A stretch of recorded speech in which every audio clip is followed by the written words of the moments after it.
Beautiful face. MashaAllah. Beautiful. Beautiful, beautiful. To those friends who had an opportunity to observe the holy and sacred month of Ramadan, I hope that the scorching wind, which is, we're told, where the word Ramadan comes from, has been tempered by a cool and merciful rain, inshallah. Where we are in North Carolina on the east coast of the United States, the merciful rain ended up being an extraordinary deluge of downpour of divine mercy and some very jalali and dramatic thunder and even hail. So wherever you are, I hope that it has been a blessed month, a beautiful month. I know that there are some friends who celebrated Eid yesterday and others who are celebrating it today. And I want to just take one quick minute and remind us that the word Eid, as you probably know so well, we're told that it comes from the root of ada, to return, to go back. There's something about this journey of Ramadan followed by Eid, which is intended to be a returning back to our pure form, returning back to our original state. One of the most beautiful aspects of these teachings is that you are made whole. Your fundamental nature is actually wholeness. As Pirzia, my friend and teacher, always reminds us in this beautiful prayer, you come from a perfect source and you're bound for a perfect goal. And wholeness is your birthright. It is your destiny. And there's something about that return to that moment where you are witnessing the divine, when you're beholding the divine. For friends from another tradition, the feeling that a lot of people have on the morning of Eid, when you might get dressed up in some of your nice clothes and perhaps go to a community gathering, and we will put aside for 1 second some of the usual bickering about, is today Eid or is tomorrow Eid? And are we going to cite it by the naked eye, or are we going to use calendars? Those are the annual distractions that tend to come up in many communities. And it would be rather amusing if you come from another faith tradition and it's Christmas morning and your kids are used to getting and opening their presents. And they're like, well, now hold on, kids.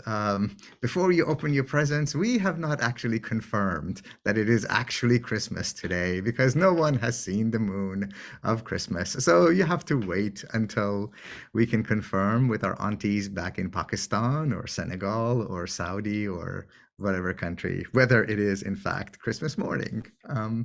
And as humorous as that sounds, that's actually not all that far from the reality that tends to happen. Anyway, so I would love for us to have, yes, it's beautiful to have a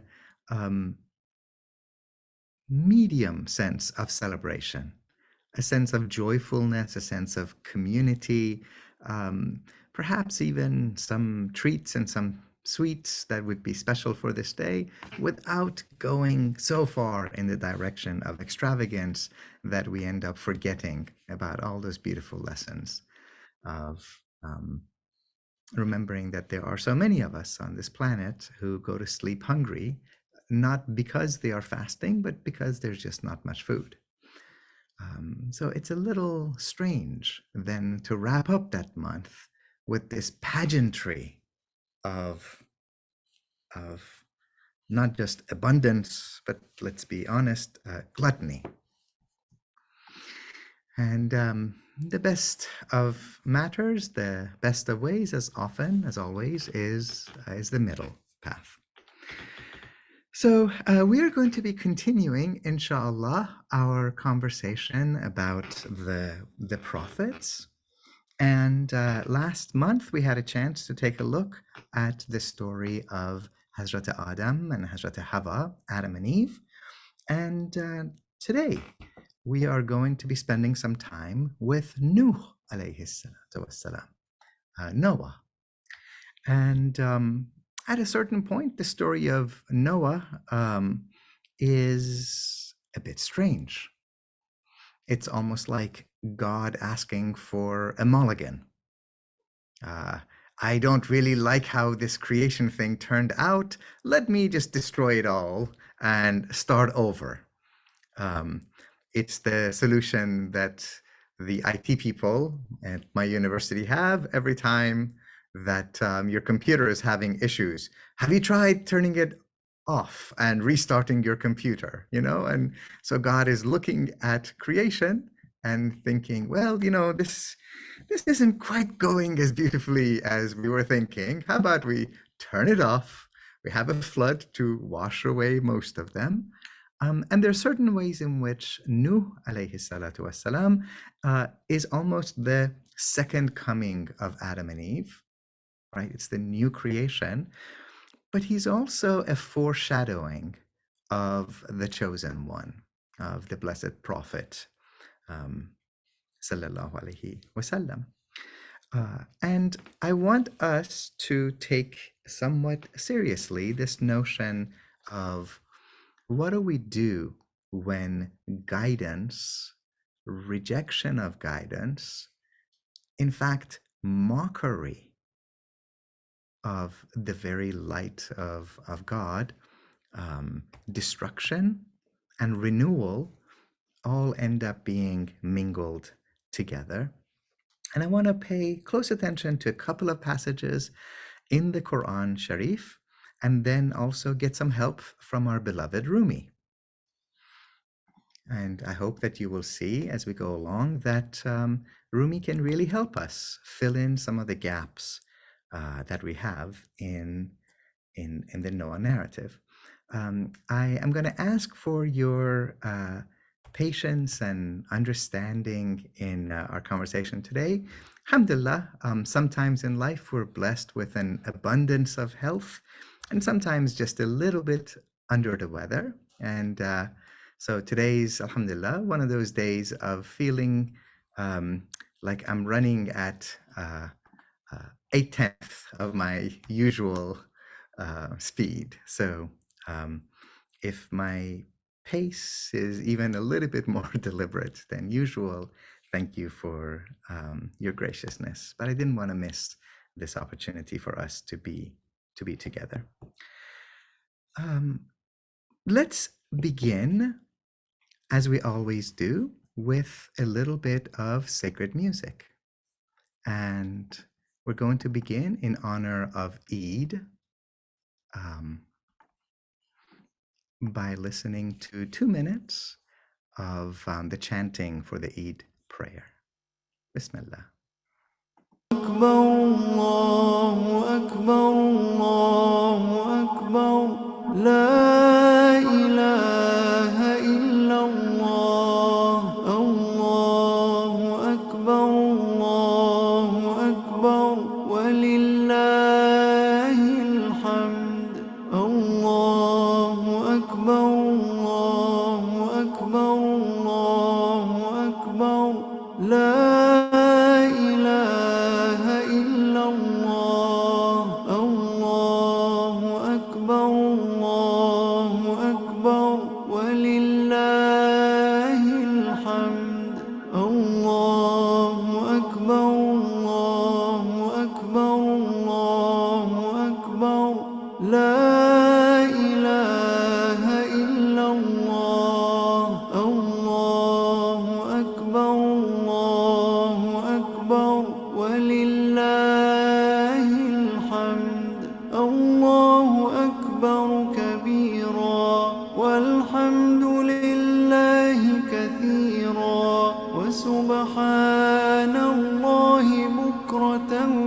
تفصيلا وصلى الله على سيدنا محمد وعلى آله وصحبه وسلم تسليما كثيرا الله أكبر الله أكبر الله أكبر لا إله إلا الله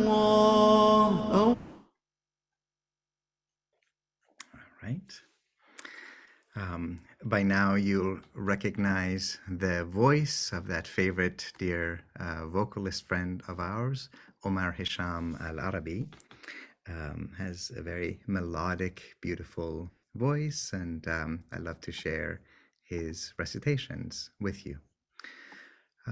But let's go now into what it is that we find out from the story of Nuh alayhi salatu wassalam, Noah in the accounts of the Quran and the later Islamic tradition. And usually we would begin with the Quran, and we are going to go to the Quran, but we're actually going to start today with Rumi, with Maulana Rumi. And he's got a passage in which he says the following: گر کسی گوید که دانی نوح را، آن رسول حق و نور روح را.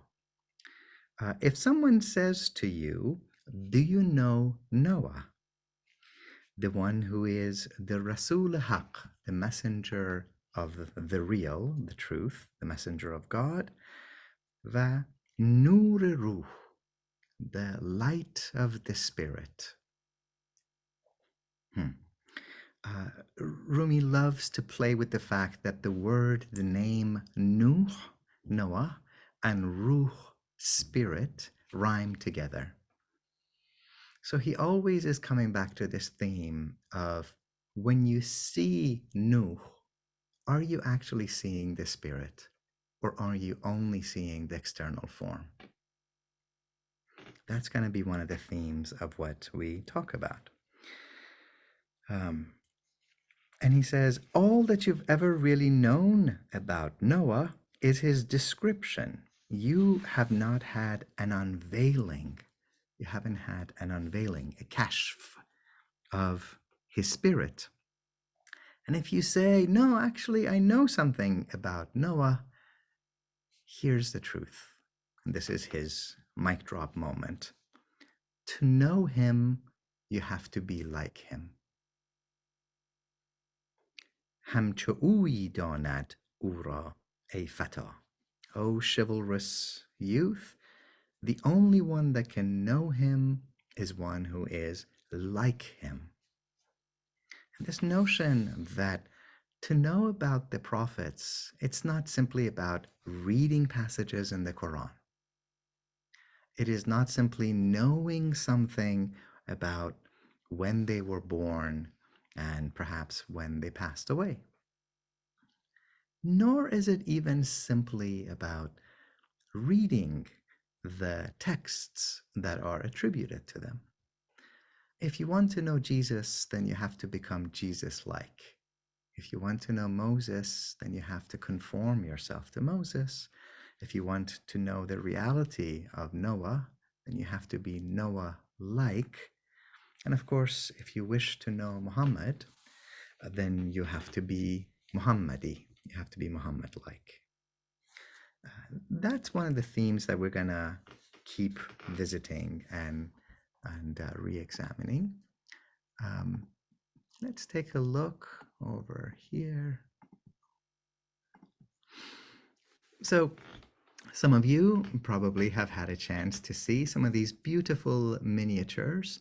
These are quite common in the Persian, the Turkish, the Central Asian, and the South Asian tradition. For some reason, they're much less commonly done in the Arab realm outside of the Ottoman context, in West Africa, in Southeast Asia.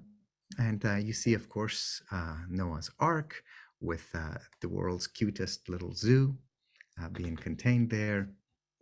You see a beautiful blue Persian dome which of course did not exist in Noah's time, being submerged in water, and only half of the minarets are standing above. You've got men and women on Noah's Ark, and you've got white clouds, and you've got dark, ominous clouds in the heavens. And we want to be thinking about Noah, who is on the boat, the animals that accompany him, the building of this ark, and then, of course, the question of those who drown. And what would it mean to read them as all of this drama is inside of us? You yourself are Noah. You yourself are the people of Noah. You yourself are the ark. You yourself are the ones drowning in the storm. You yourself are the storm. And you yourself are, in some ways, the deliverance from the storm. We're going to come back to that notion. And here's where we're going to begin with this passage of the Quran Sharif. This is in Surah Hud, the 27th chapter. And it starts by talking about the chiefs of the unbelievers. The chiefs of the unbelievers. And what do they say to Noah? Ma naraka illa basharan mithlina. We only see in you a creature, a human creature just like us. We don't see you as being any different than us.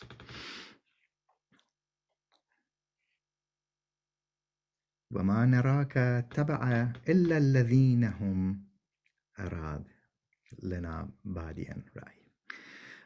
And we only see people who follow you, right? And a lot of the commentators, and in particular the Sufis, focus on this word. We only see you as a bashar, as a creature like us. We only see you as a person just like us. And of course, the text of the Quran is quite deliberate and precise. If you know the ways in which Nuh is foreshadowing the coming of the Prophet, you know that the Prophet is also at one point commanded to say to the people, Ana basharan mithlakum. I'm a person just like you. But bashar, the creaturely aspect of the human, only refers to that external form. That the people who are rejecting Nuh, they see his human form, but they do not see that light. They don't see that presence of the divine. And of course, we've already encountered this in the story of Adam and Eve. That's how one of the greatest angels of them all, Iblis, who would be renamed Shaitan, he only is able to see the external form of Adam and Eve. And he's like, you created me from fire, and you made these creatures from the earth, from the soil, from dust. That Iblis is unable or unwilling, perhaps, to see the spirit and the light that animates us. And likewise here. And many of the Sufi commentators say that if when you look at the prophets, if the only thing that you can see of them is their creatureliness, their external form, but you don't see their light, you don't see that spiritual blessedness that's shining through them, then that's the way of the unbelievers in some ways. And I want you to also take a look at this beautiful passage that comes up just a few lines later when God is commanding Nuh to build the ark. I had a rather amusing comment on one of my Facebook pages when I was just sharing this news about that we're going to be discussing the story of Nuh. And a very beautiful, very well-intentioned person said, "Well, I hope that you will be discussing about how advanced Nuh was about shipbuilding and how technologically superior they were to all the other civilizations around them." And I sort of smiled a little bit and I thought, well, that might be somebody else's lecture to to present. I think we're interested much more in the symbolism and the inner meaning of it. Um, if you read this passage carefully, the 37th verse, وَاسْنَعْ الْفُلَكَ بِأَعْيُنِنَا وَوَحْيِنَا. So it's God addressing Nuh. Build or construct the fulak, the ship, the ark, um, under our watchful eyes and through our wahi, through our revelation, through our inspiration. It's interesting that whenever the Quran uses this language of do what you need to do and know that you're under my watchful eye, that comes at a moment of extraordinary tenderness. Right? We're going to see this, inshallah, when we get to the story of Hazrat Musa, Moses, that in that passage, God is assuring Moses' mother that trust your boy to another little ship, a little box, let it float down the river, and know that he and you are under my watchful eye. So this notion of being seen by God right when the whole world seems to be against you is quite an important one. And of course, we've got lots of beautiful miniature depictions. You see accounts, of course, they're all imagining what they think Noah's Ark looked like. Sometimes it's bigger, sometimes it's smaller. And you see here the son who is depicted as almost drowning. His turban is falling off of his head. And we'll pause here. Just have a look. I think one of our friends might have their microphone open. If I could just ask you to mute that, that would be great. And we get in the Quran an account that Noah's people end up mocking him, but we don't get a whole lot of detail there until we go to Rumi. And so here's how Rumi elaborates on it. Many of you know that Rumi is usually called the Quran in Persian, a title which has never been conferred upon another text in a non-Arabic language. And it's not so much that the Quran has been revealed again in a different language, it's that there's probably no other text that is more closely and intimately related to the Quran. So here's the way that Rumi ends up unpacking and opening up the Quran, that he has to build this ship in the midst of the desert. And the people are gathering around him and they're saying, oh, look at what a foolish man this is. In the whole of the desert, there's no water. What is this fool doing? And they don't stop there. An yeki mi goft ey keshti betaz. One of them says, oh ship, run. Oh ship, take to water, fly away. An yeki mi goft parish ham besaz. And one of them says, why don't you give it wings so that it can actually take to the heavens, right? So it's a kind of sarcasm, which is probably one of the least beautiful of all the spiritual qualities. And yet one that is so common in our day and age.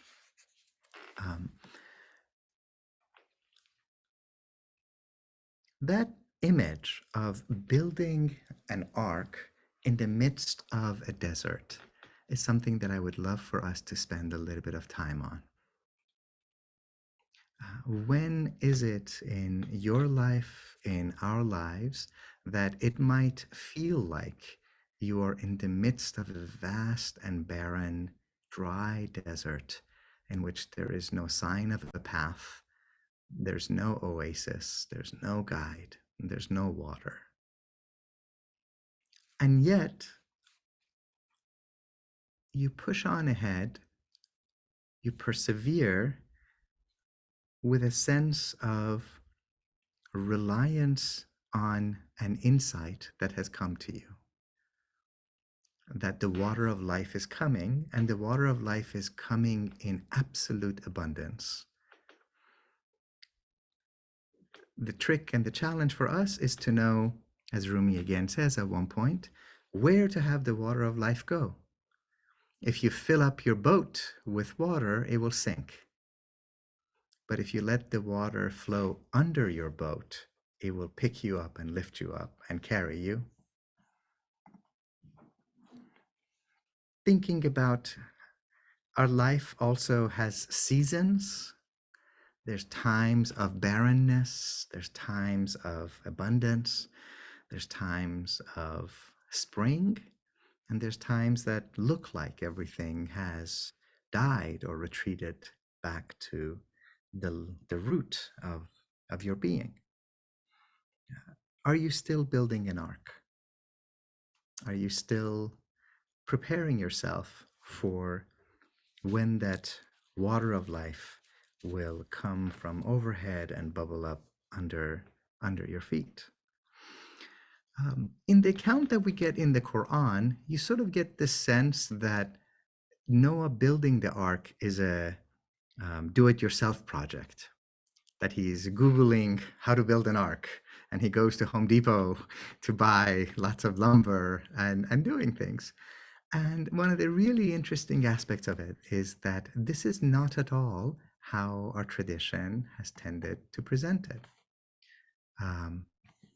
So you've got this wonderful image, and I love this one so much. You can see what a refined manuscript this is. Even if you take a look at the illumination around, you see the tazhib, the gold work that is done to draw the leaves and the flowers. And of course, in the image, you've got so many people. Some of them are sawing a plank, some of them are carrying it. You see Noah is orchestrating things, and there's our animal friends, horses and donkeys with us.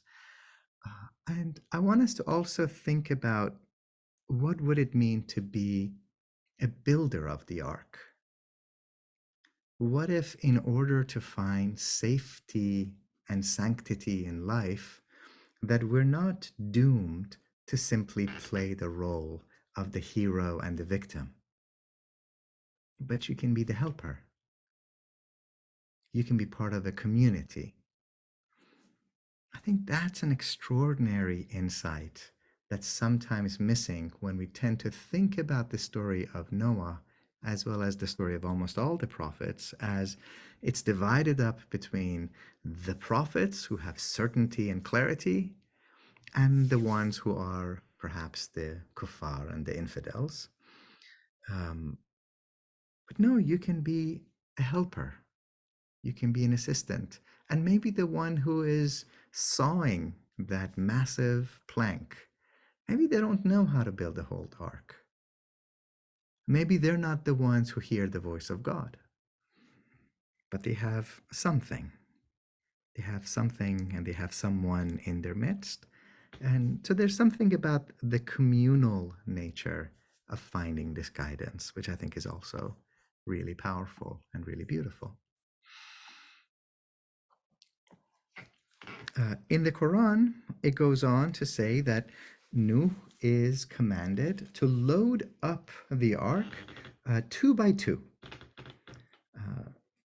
قُلْنَا احْمِلْ فِيهَا مِنْ كُلِّ زَوْجَيْنِ اثْنَيْنِ. We told him to load up the ark from everything in pairs, 2 by 2. وَأَهْلَكَ, and your people. And your people. We're going to come back to this notion of who are Noah's people. What would it mean to be a people of the prophets? at a time that, of course, they're being mocked, they're being ridiculed. And here again, we get this beautiful line from Maulana Rumi that opens up the Quran. This is from the first book of the Masnavi. گفت نوح ای سرکشان من نیم. Noah says to these rebellious ones, and this is so beautiful, man niyam.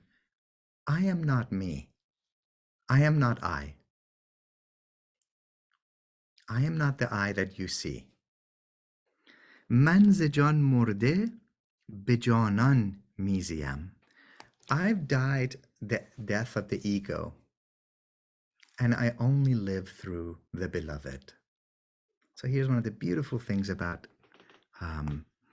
Sufi language. You know this word Jan, that soul or life force that we oftentimes attach to the end of beloved friends, Aisha Jan and Sabah Jan and Ivan Jan. It's common in Persian, Turkish, Urdu. And if you make that word plural, souls, it means the beloved, and that's the name for God. It's if you put together all the souls in this world, that approximates something of the all-beloved. And that's what Nuh is saying here. I've died the death of the ego, and I only live through the all-beloved. I have died to this creaturely sense. حق مرا شد سمع و ادراک و بصر. It's God himself, herself, who has become my hearing, my perception, and my sight. So what's Nuh doing in the Masnavi? He's paraphrasing the beautiful hadith of the Prophet.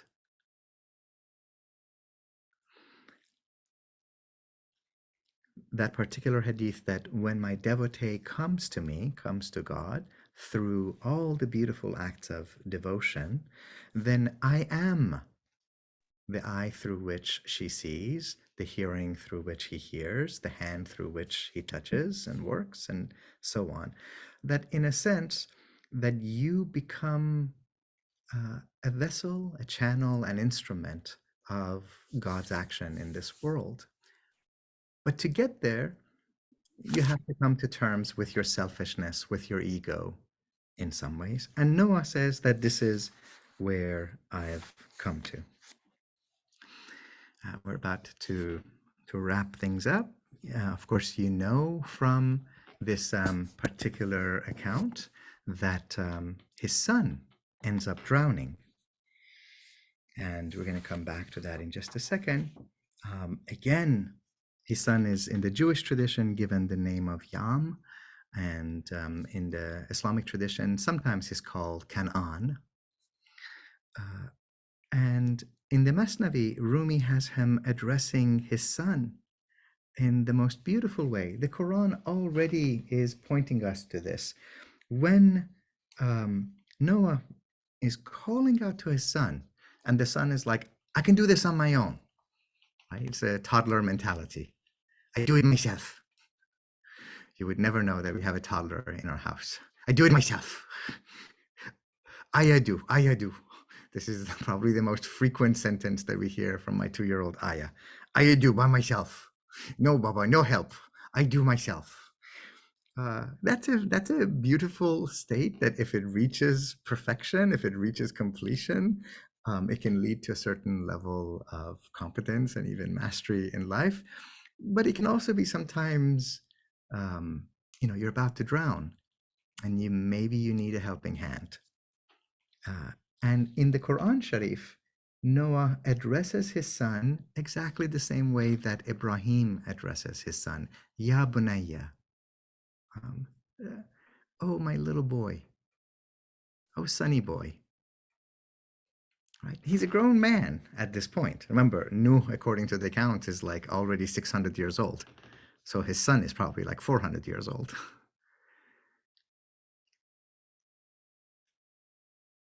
And he's like, oh, my little boy, let me help you. We've got an ark right here. There's room. We can squeeze in together. And he's like, I don't want to get in your boat, Baba. And this is the way that Rumi records it. Um, he says, Nuh addressing Canaan, hey bia dar kishti baba nishin.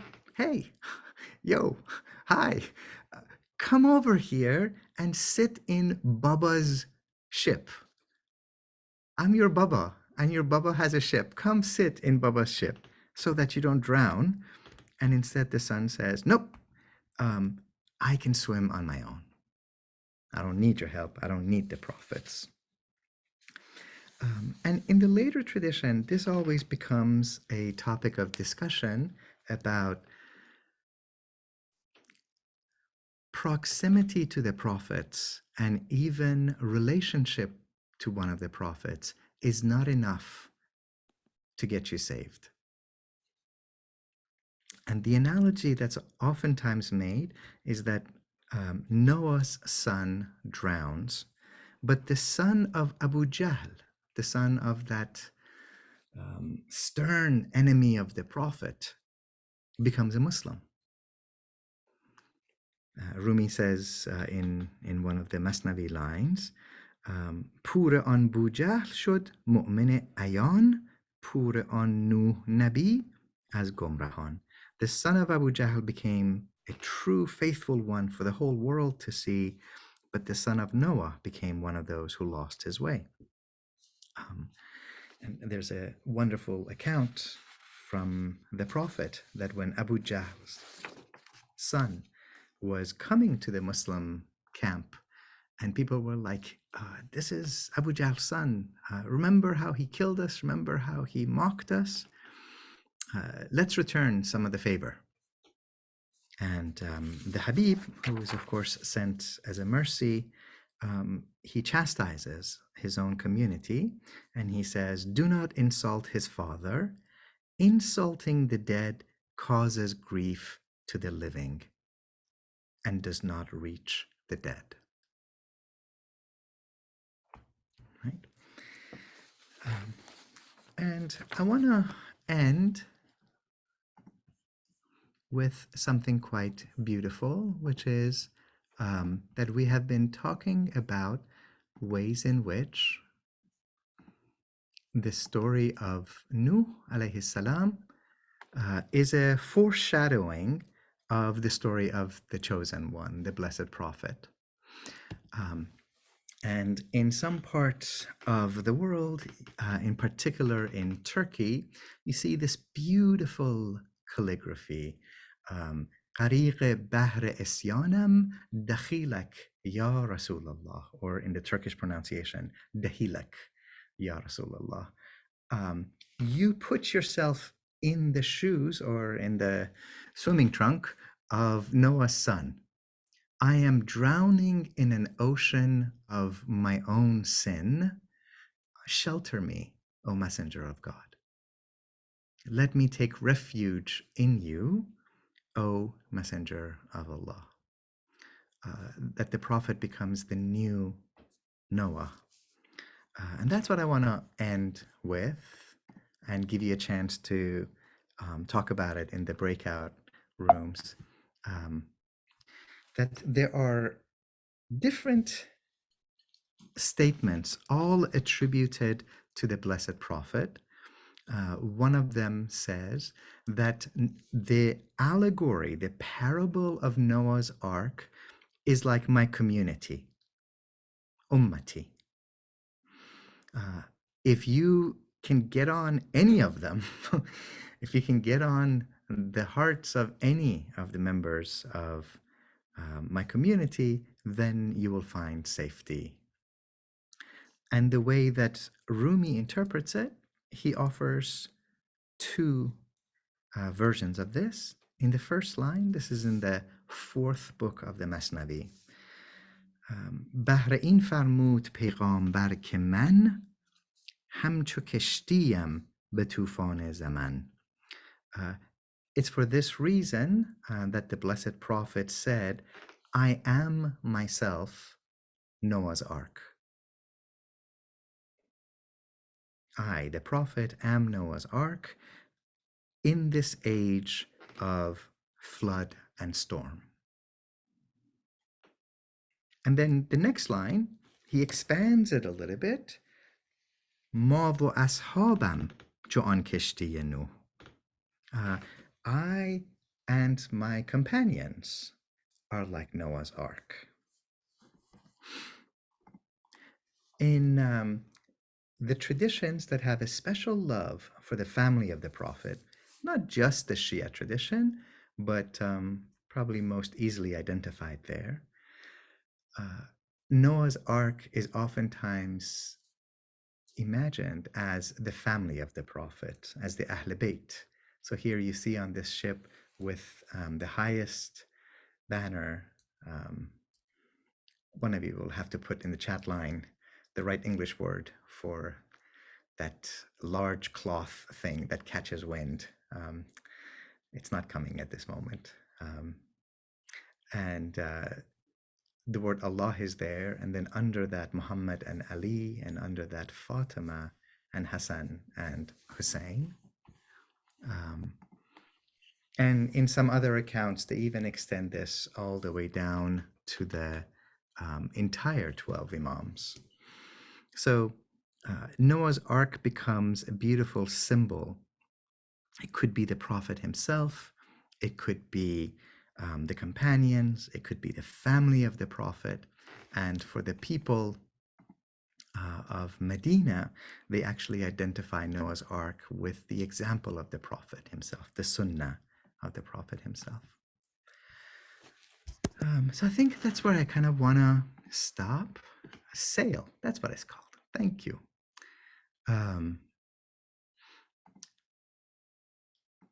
Yes, and the Ummah itself, of course, that's how Rumi begins by identifying it. So the prophets, the whole community, the companions of the Prophet, and his family and his Sunnah. So lots of different examples. So I'm going to open up the breakout rooms for you. If you can give me a minute to send people to some chances to be together. And we may come back and spend a little bit of time together afterwards.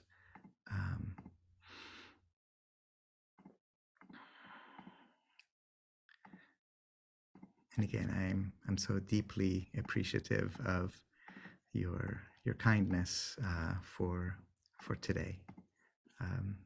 Every day, really, but today it's especially appreciated.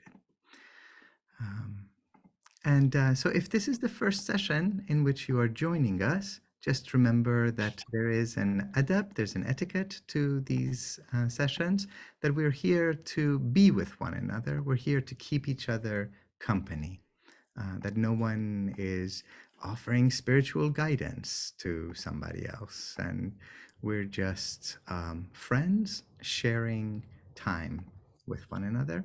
So take a few minutes to be with your friends. And if you notice that someone is maybe going on for a little too long, just offer thanks. And it's always nice to meet new friends and to catch up with old dear friends.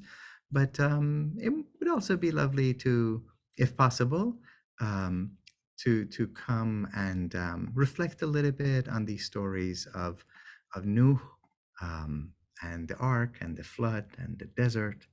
What would it mean to see yourself as the flood and as the ark, that your own being is the stage in which all of this is taking place? We'll take about 15 minutes and then we'll come back, inshallah.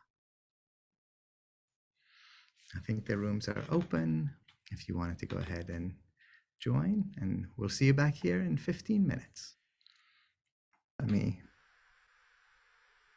welcome back from your sessions. I hope you had a beautiful time together. I know that today we have quite a few friends who are still involved in different Eid celebrations and gatherings. I hope that this little bit more intimate gathering has been helpful for you to enjoy each other's fellowship and time. I wanted to just give you a second or two. If you have a question, a reflection, maybe you can type it in the chat line using the chat feature.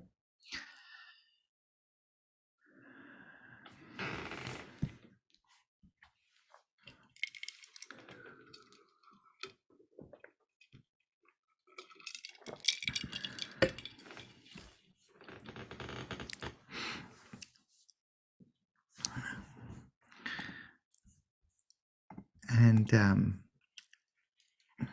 I have one last kind of insight that might be helpful for us to think about. As you all know and are aware, we're trying to just, not simply repeat what has been said before, to learn from them, to stay open to them, but when possible and when it seems also beneficial and luminous, to also have a new insight and a new perspective.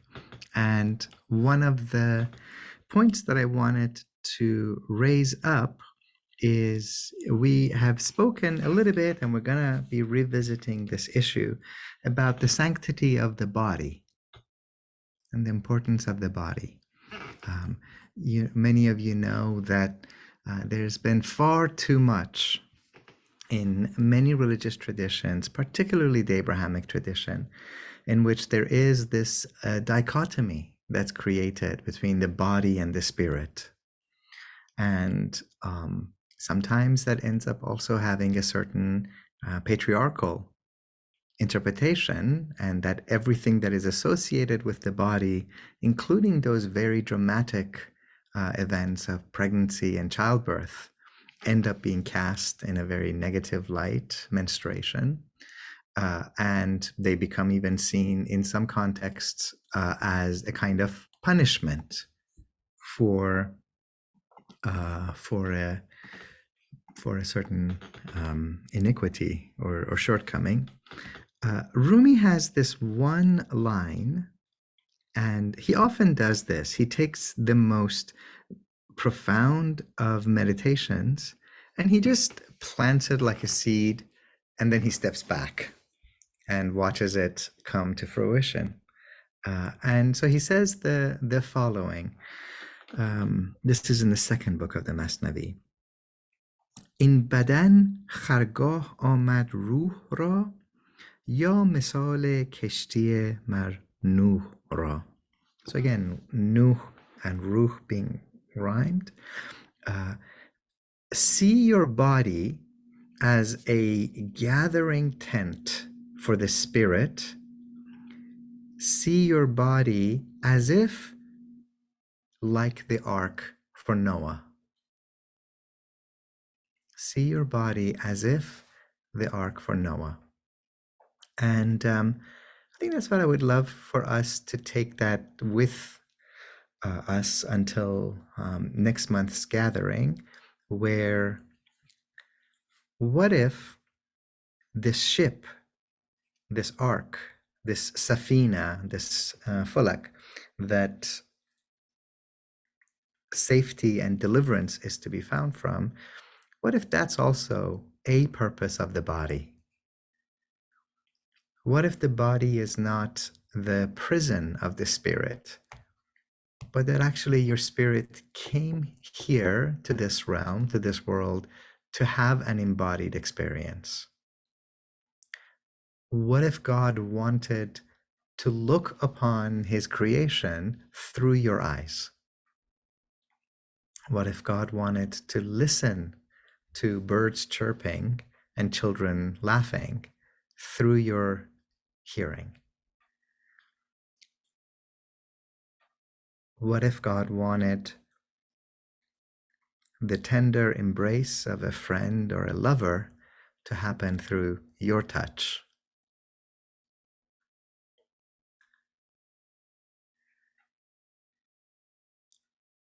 And what if this ark is not just a shelter but it's also the place in which we find community.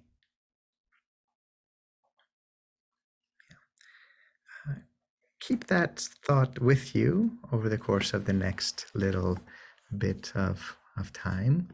And I'm running a little low on energy, so we may just start to wrap things up. But out of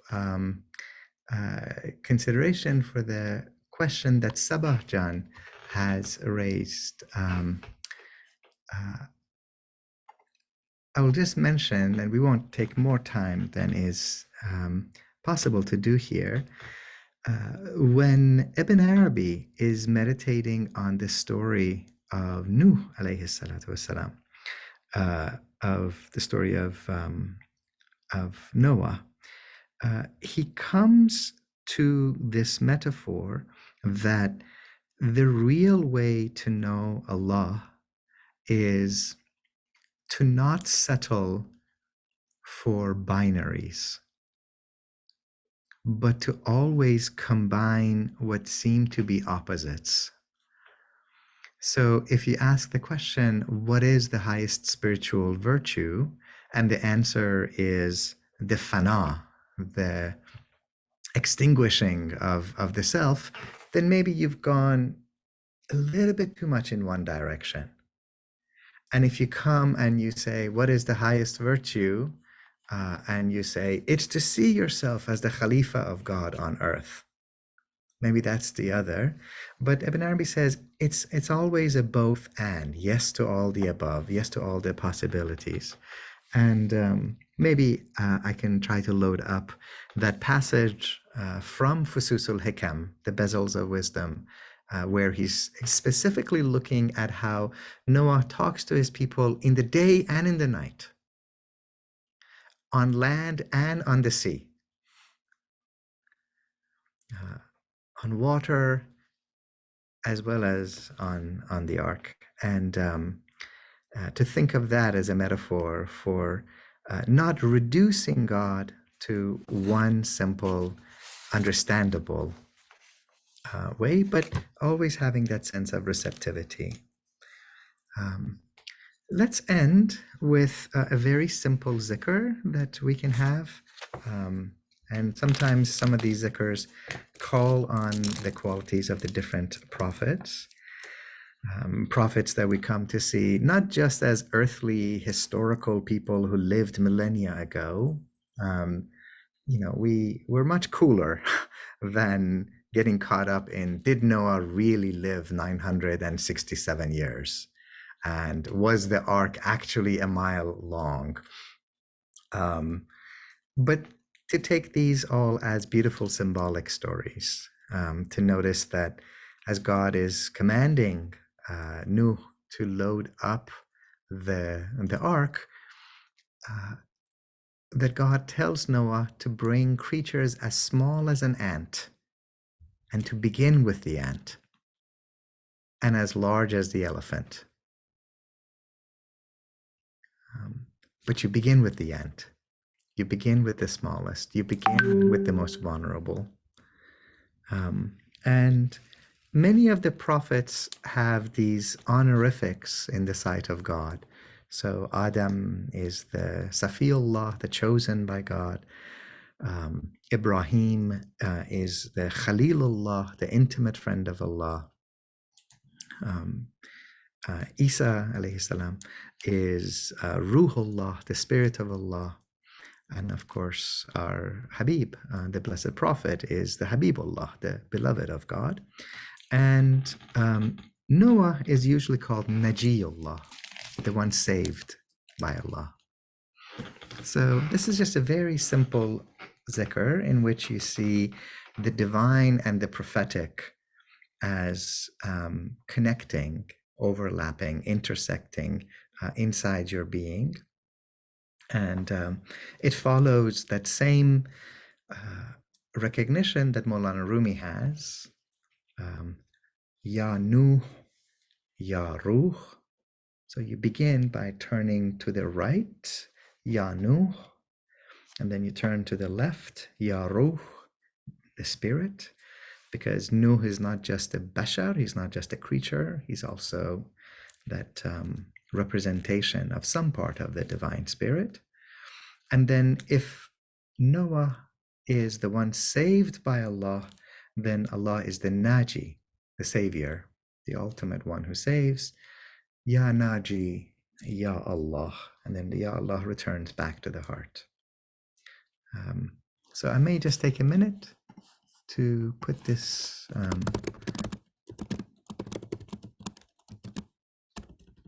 and hope that autocorrect does not do its magic here.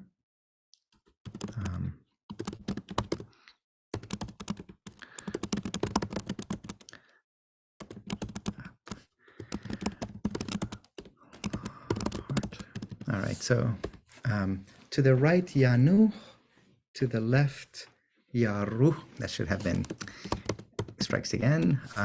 Ya Ruh, O Spirit, looking to the heavens, Ya Naji, O the deliverer, the savior, and then back to the heart, Ya Allah. And we'll do this just 7 times, and you might be more comfortable keeping your eyes closed or open, whatever you prefer. Bismillah. Ya Nuh, Ya Ruh, Ya Naji, Ya Allah.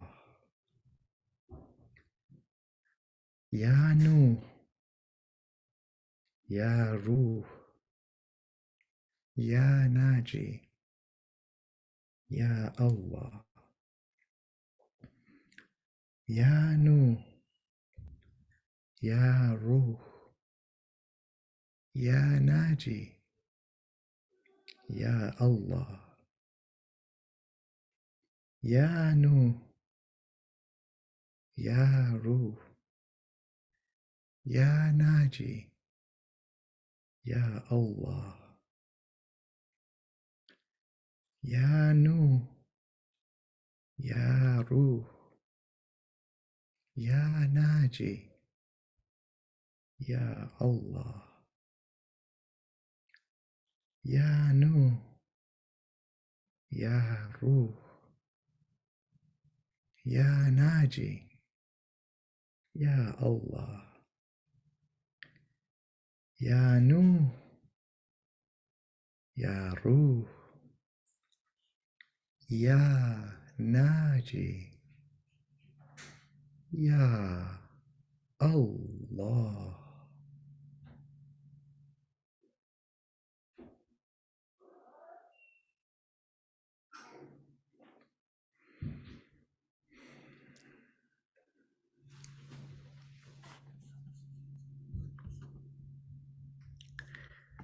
All right, beloved ones, may you have a beautiful month ahead.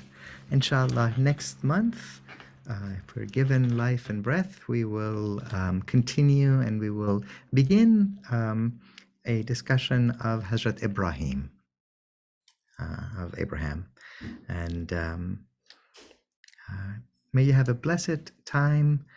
Do keep this notion of what in us is like Nuh, what in us is like his family, what in us is like those who are mocking. How are we a helper in the building of the ark? Where is the storm inside of you, and where is the desert inside of you? Where is the divine call of help that's coming to you? And inshallah, we will meet again. I'd ask you to keep me and my family in your prayers. We have some exciting and joyful things coming, inshallah, in the next few days or so. And just to be having those waves of good wishes and prayers coming from you is very meaningful. So may we be well. Assalamu alaikum. Khuda Hafiz. Alaikum. Hafiz. Take care, my friends. Bye-bye. Bye. Thank you. Thank you.